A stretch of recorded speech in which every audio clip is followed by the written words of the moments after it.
And now we begin with the list of speakers. I call next speaker, Madame Duranton from France, EPP Group, please.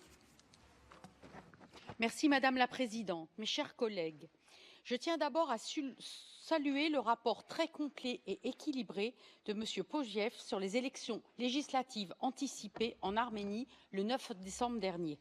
Je rappelle que la France et l'Arménie entretiennent une amitié enracinée dans l'histoire, symbolisée et entretenue par la présence en France d'une importante communauté d'origine arménienne estimée à 500 000 personnes. Ces élections législatives anticipées présentaient plusieurs spécificités. D'abord, elles constituaient l'aboutissement d'un processus engagé au printemps 2018 avec des manifestations antigouvernementales ayant conduit la démission de Serge Sarkisian, qui venait d'être nommé Premier ministre après 10 ans à la présidence de la République, et à son remplacement par le leader de l'opposition, Nicole Pachinian. On a parlé de révolution de velours. Ensuite, elle visait à sortir d'une situation paradoxale, mais qui durait depuis 8 mois avec un Premier ministre dépourvu de majorité au Parlement, élu l'année précédente. Enfin, elles intervenaient dans un contexte difficile, marqué par une certaine fébrilité politique, avec la démission précipitée de Nicole Pachinian et par des dysfonctionnements structurels déjà relevés dans le passé par notre Assemblée. Abus de ressources administratives, fraude électorale, corruption, monopole économique, achat de voix et j'en passe. La campagne officielle a été très brève, seulement 12 jours, mais ce délai n'a pas empêché une bonne administration des élections.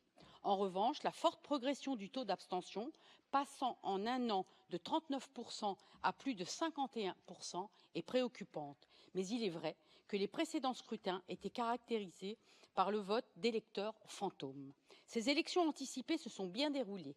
Le respect des libertés fondamentales, le pluralisme du paysage médiatique, la conformité à certaines recommandations antérieures ou encore le calme le jour du scrutin ont contribué à faire de ces élections un succès pour la démocratie arménienne. Nous pouvons également nous féliciter que pour la première fois, un débat télévisé entre les dirigeants des 11 forces politiques participant aux élections ait été organisé. Pour autant, plusieurs préoccupations persistent, en particulier l'absence de législation claire et équitable sur le financement des partis politiques, la rhétorique excessivement agressive dans les médias, sur les réseaux sociaux notamment. De ce point de vue, le Haut-Karabakh reste un sujet obsessionnel, propice à toutes sortes de surenchères et la faible représentation des femmes parmi les élus. Des réformes s'imposent donc.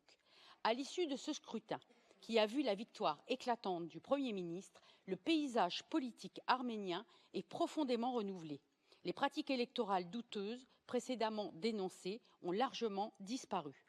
Nicole Pachinian a remporté un large succès. Il lui reviendra de démontrer qu'il peut et veut instaurer le pluralisme et aussi fixer un cap clair à son pays, encore hésitant entre son engagement européen et sa forte dépendance envers la Russie. Je vous remercie.